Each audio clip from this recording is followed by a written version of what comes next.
menggores masa, dan menyimpan makna tersirat. Saatnya kita kembali menengok warisan kekayaan Nusantara dari para leluhur. Salah satu warisan leluhur yang masih terjaga sampai saat ini dapat kita saksikan di kota Sengkang, sebuah kota di Kabupaten Wajo, Sulawesi Selatan. Secara sosiologis dan budaya, Kabupaten Wajo memiliki kekayaan budaya dan kekayaan alam yang menakjubkan. Di daerah ini ada Danau Tempe yang dikenal sebagai penghasil ikan air tawar.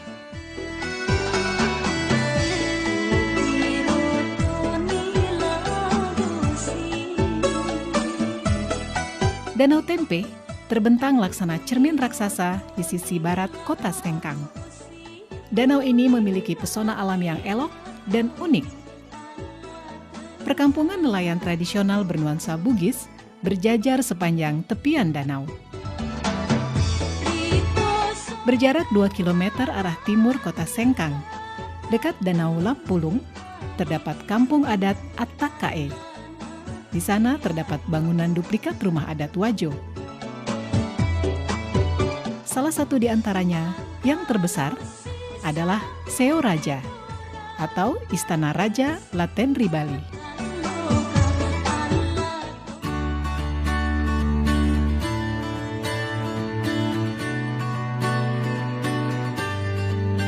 Ada yang khas dari masyarakat Bugis sebagai suku asli yang mendiami wilayah Kabupaten Wajo, yaitu keberadaan kain tenun sutra Sengkang. Menurut cerita turun-temurun dan beberapa literatur, kain tenun sutra Sengkang telah ada sejak ratusan tahun silam.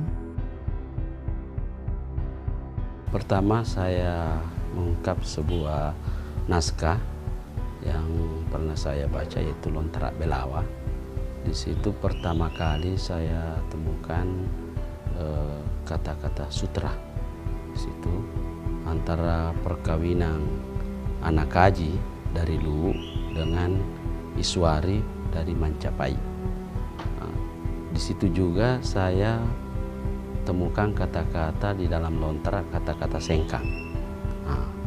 Lalu ini putri dari Mancapai dengan perkawinannya dengan anak kaji dari Luwu, maka diberikan kekuasaan di 4 daerah, yaitu Tempe, Singkang, Tampang, dan Wage.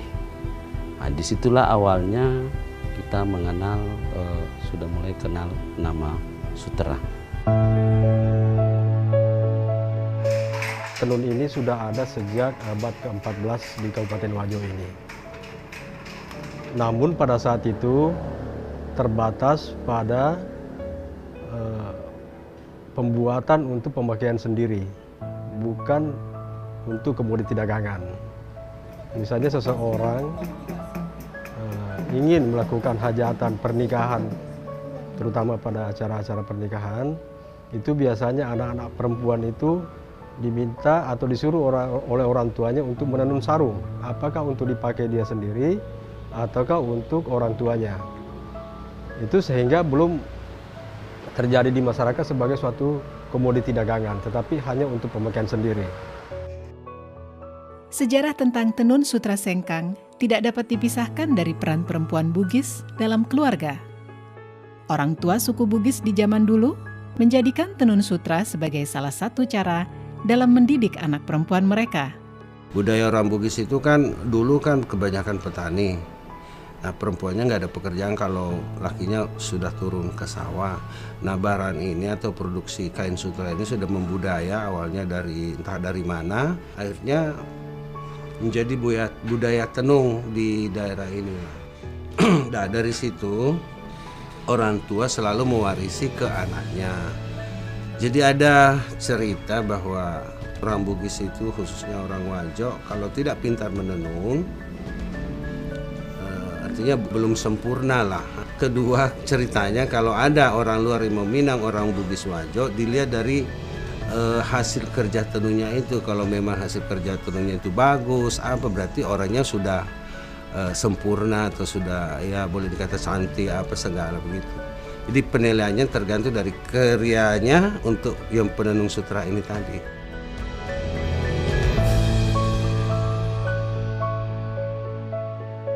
Salah satu cara untuk mendidik anak-anak perempuan zaman dulu agar supaya perempuan-perempuan ini bisa menjaga diri, terhindar daripada hal-hal negatif, sehingga lebih banyak dianjurkan atau disuruh oleh orang tuanya untuk tinggal di rumah untuk menenun. Nah, sehingga akhirnya menjadi suatu tradisi dan budaya pada masyarakat Bugis, khususnya di Kabupaten Wajo ini, setiap anak perempuan harus pandai menenun. Dalam bahasa lokal, yaitu Bugis, sutra disebut dengan sabbe.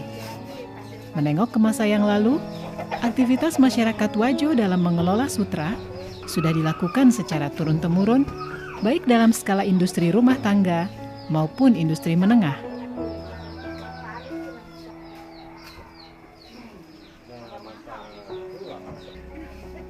Proses pembuatan kain sutra membutuhkan waktu yang cukup lama dan melibatkan sedikitnya 15 orang dalam satu kali tahapan pembuatan kain.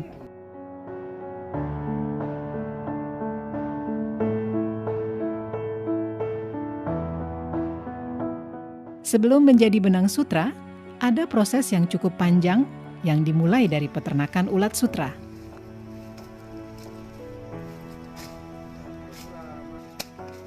Proses ini mulai dari pemeliharaan ulat sutra, proses menjadi kokon, hingga akhirnya menjadi benang sutra yang siap ditenun menjadi sehelai kain. Kita dapat telur dari Verfutani sesuai dengan pesanan.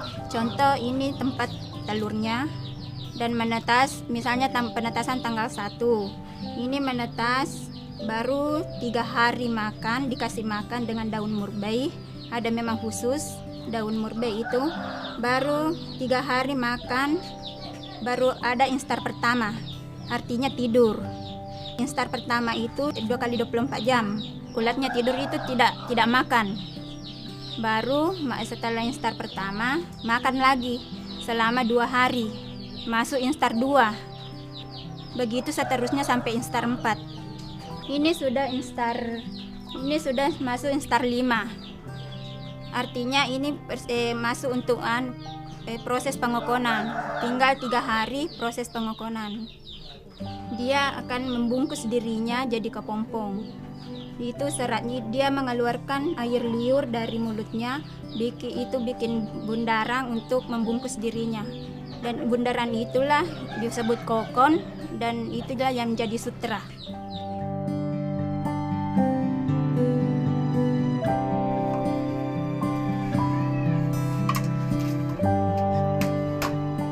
Dalam proses pembuatan benang sutra menjadi kain sarung sutra, masyarakat pada umumnya masih menggunakan peralatan tenun tradisional, yaitu alat tenun gedogan atau masyarakat Sengkang menyebutnya alat tenun walida.